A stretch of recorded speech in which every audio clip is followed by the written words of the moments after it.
Hello, I'm Reverend Kate from the Center for Spiritual Living in Carlsbad, California, and today I'm going to be talking about your specific good.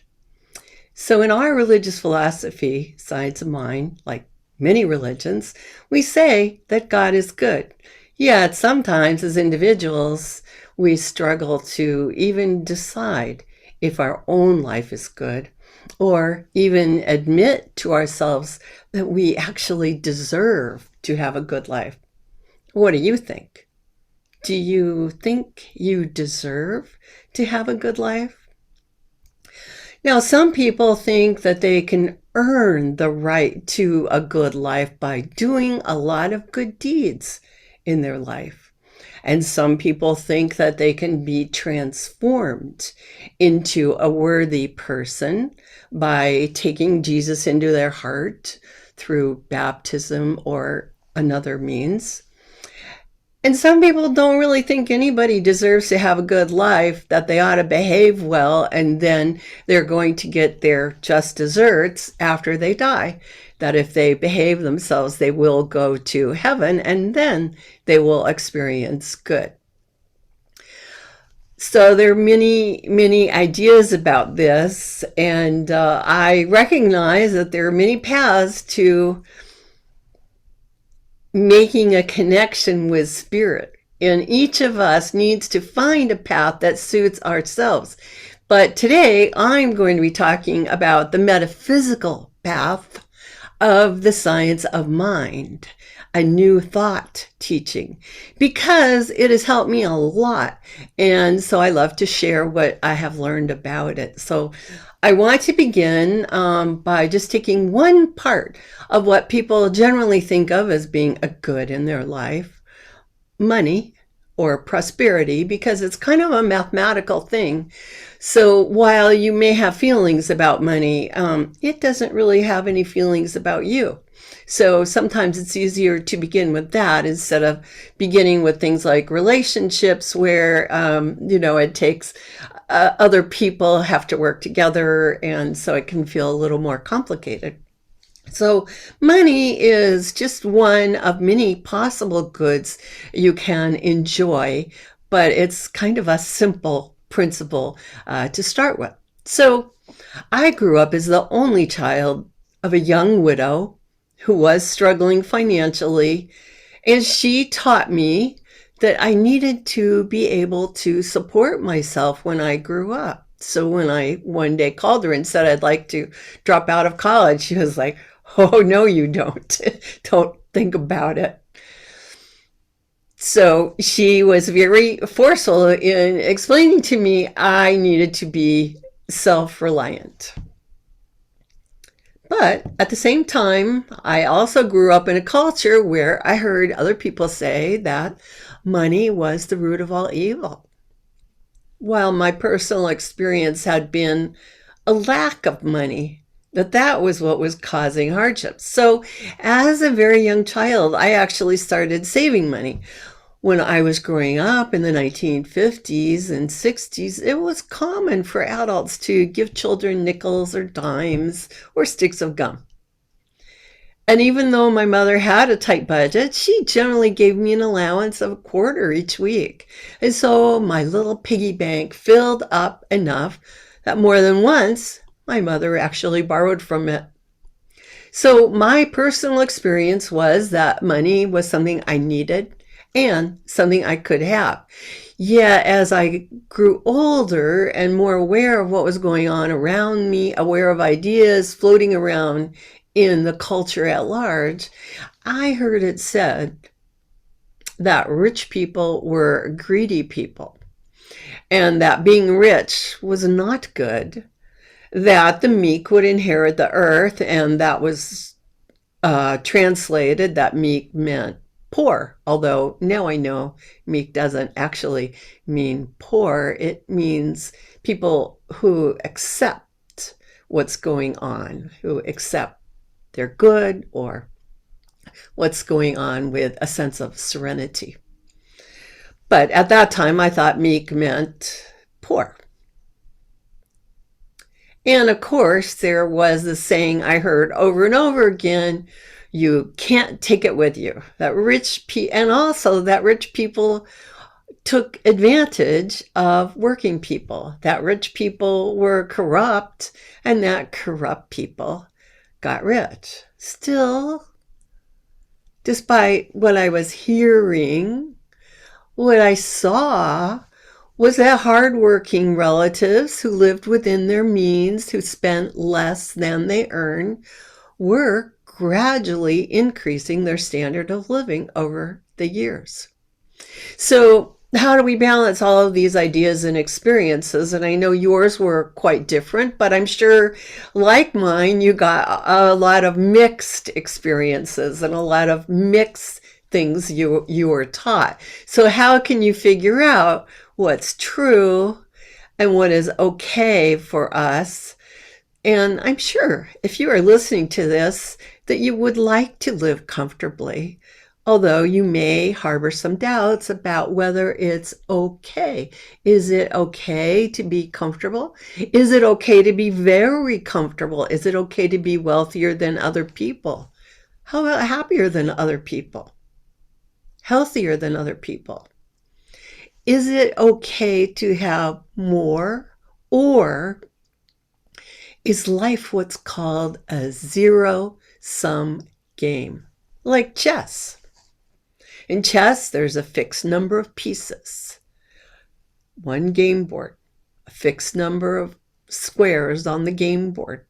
Only two players, only one person can win. The other has to lose in order for one to win. That's zero sum. Or take the game of Monopoly if you've ever played that. There's a fixed number of places to land with properties that can be bought or sold or traded. There's a limited amount of money that the players can use, and if you play long enough, one person will win and the others will lose.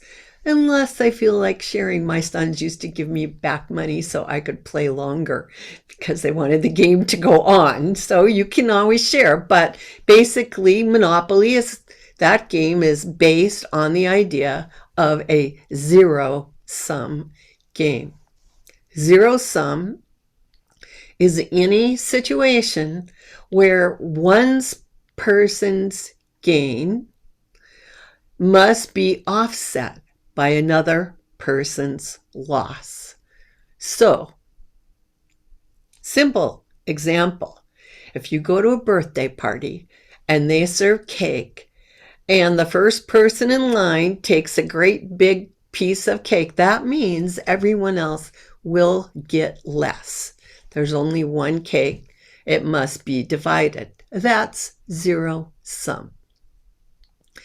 But life is not a zero-sum game.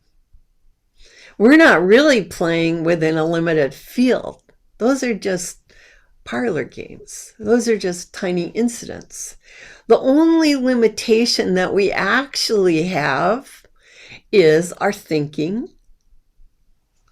Our immediate circumstances, obviously, we need to work through those. But they're not hard and fast, are they? They're subject to change.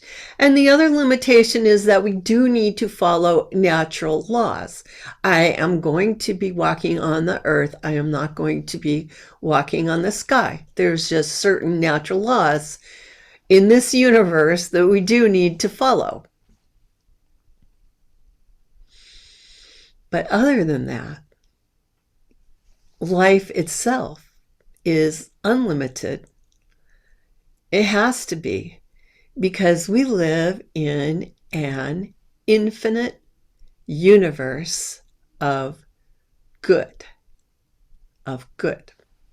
So, I'm not an astronomer or physicist, but even if you believe that the universe as we know it began with a Big Bang, 13.8 billion years ago, scientists think that even if that were true or is true, there still had to be something beforehand. They have described it as a universe filled with infinite energy in expansion. Infinite energy in expansion. Well, that is actually very close to what we metaphysicians think about God or spirit, this universe, that it is inherent, infinite energy in expansion. Except that what we say is that the universe as we know it is actually an outpicturing of spirit or God. And we know this to be the creative energy. We believe that everything is made of spirit, including substance itself. You know, we're made of stardust, right? Substance is spirit made manifest.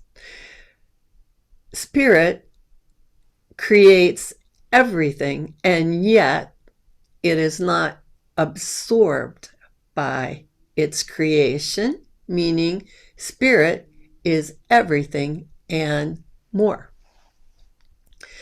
And we know that spirit is in expansion. You don't have to be an astronomer or a physicist to understand this. All you need to do is look at a garden of growing things, and you will see that there is expansion and change constantly at work. You know, it's natural that people came up with the idea of Adam and Eve and the Garden of Eden because all around us we see that life is like a garden. It is growing, blossoming, and always cycling forth and expanding. You know, even people who are into astrology instead of astronomy recognize that the stars don't keep fixed positions. They're moving. Everything is made of spirit. Well, if everything is made of spirit, that means you and I are spiritual beings. And that means that, you know, the ground we walk on is made of the substance of spirit. And even things like money are actually nothing more than spiritual energy, a mechanism for trading back and forth the energy, the ideas that we use and share with each other. It's a simple mechanism. Now, the founder of the science of mind, Ernest Holmes, said that the infinite universe is inherently good. And we know that it's good because of the fact that it is in expansion. Because if it were not in expansion, if it were not 100% good or perfect, it would have collapsed upon itself. Because the expansion, the growth process, is actually what we say is a result of love in expression. So you could call it good in expression. There is good for us, and we ought to have it because we are spiritual beings. We are the children of spirit. Holmes said this. He said, "We all wish to feel that the power behind everything is good as well as creative, an eternal and changeless intelligence in which a person lives and moves and has their being. Intuitively, we sense that every person in their native state is some part or manifestation of this eternal principle, and that the entire problem of limitation, evil, suffering, and uncertainty is not God ordained, but is the result of ignorance. It has been written that the truth shall make us free, provided we know the truth. And we note that the evolution of our consciousness brings with it the acquisition of new powers and higher possibilities. He goes on, when we learn to trust the universe, we shall be happy, prosperous, and well. We must learn to come under that divine government, those harmonious rules, natural laws, spiritual laws of life, and accept the fact that nature's table is ever filled, always filled. Never was there a cosmic famine. God is always God. No matter what our emotional storm, no matter what our objective situation may be, there is always a something hidden in the inner being that has never been violated. The mind, which we discover within ourselves, is the mind which governs everything. This is the thing itself, and we should recognize its simplicity.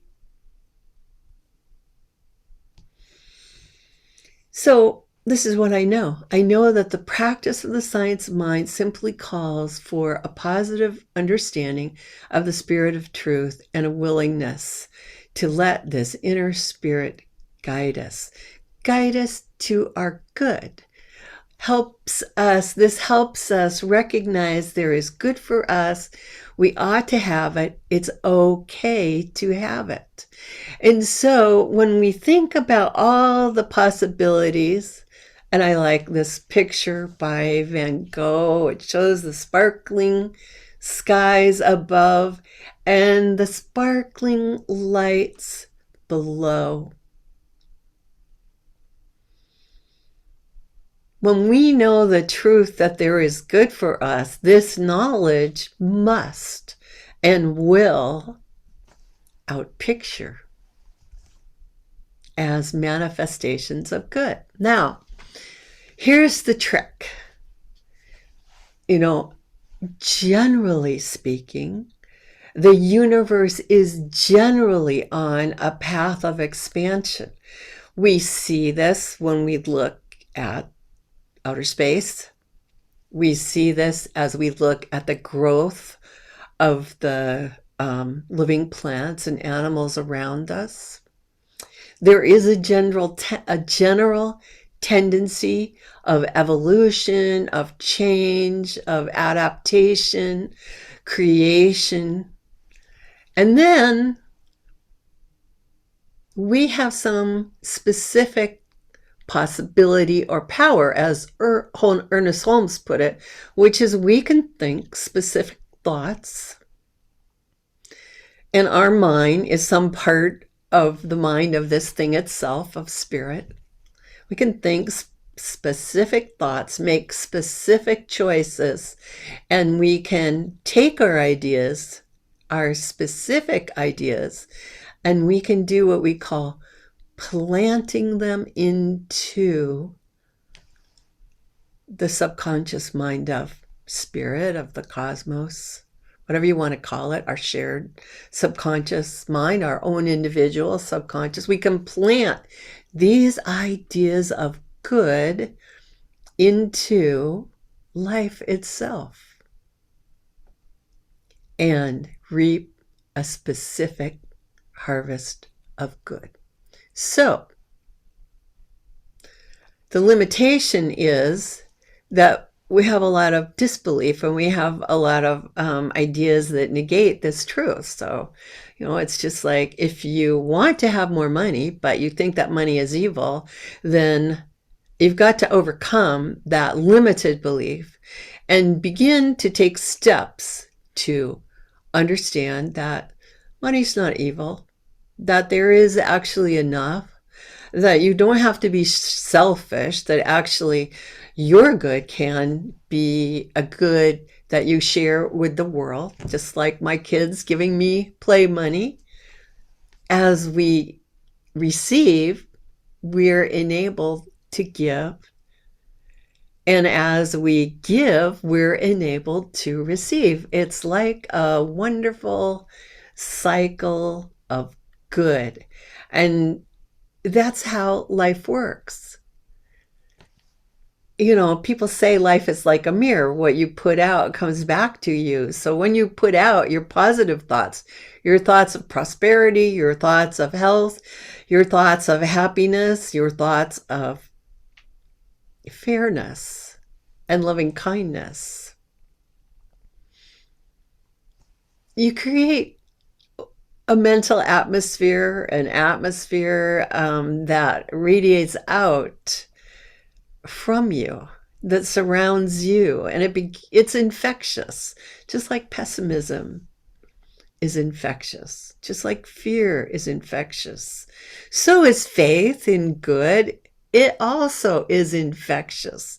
There is hope, there is good, and when we know it and we share this feeling, it snowballs because it becomes what is in expansion. And since it's the truth, it is vastly more powerful than any negative ideas. Vastly.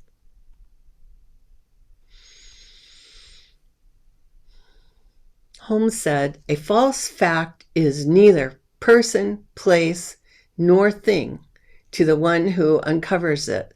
And once uncovered, it has no place to hide.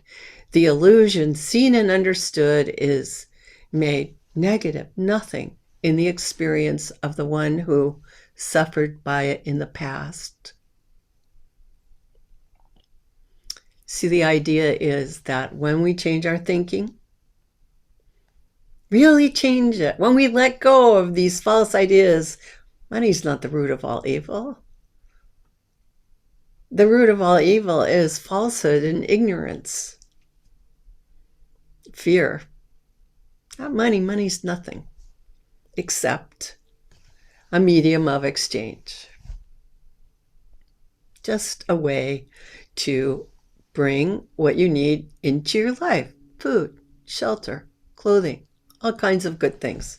Support for your church, support for the rest of your family if you're helping them, for your children, for your library, whatever you believe in and want to see more of. When you want to see more of it, when you adore it and you give to it, it will prosper and grow, just like a rose bush in a garden that gets attention. So that's pretty much the story for today. There's good for you. You ought to have it. Don't be afraid to be specific. If you want something, a particular job, a particular vacation, a particular, anything, experience, as long as it doesn't interfere with anyone else's good, know that there is good for you. You ought to have it. You can have it. So in closing, I'd like to just offer a brief affirmative prayer. And I invite you to know with me the truth that this is a spiritual universe, that each of us is a spiritual being having a human experience, that because we are the divine, beloved children of Spirit itself, we deserve good in our lives, just as this world deserves a wonderful outpicturing of good, that we have the ability and the obligation to choose wisely and well, that we are impelled to follow through to our highest and best good, that what is good for us is good for all, that we have enough for ourselves, enough to share, that life is in an expansion everywhere, including in our own hearts. I know this is so. I accept it on behalf of each and every person listening, on behalf of everyone with whom they are connected. And I turn this prayer of good, this scientific mental treatment, over to the thing itself, to spirit, understanding that spirit says, yes, I am grateful for this good now unfolding. And so it is. So, all blessings to you. Enjoy your day, enjoy your week, and don't be afraid to think about what you want. Listen to your inner voice and know that it's okay to have this or better, and that the door is open for good, your good, and everyone's good. This planet's good. This universe is good. That's the truth.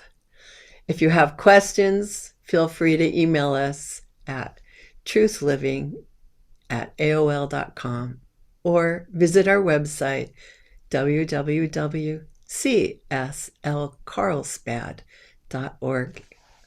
Thanks so much. Blessings to you.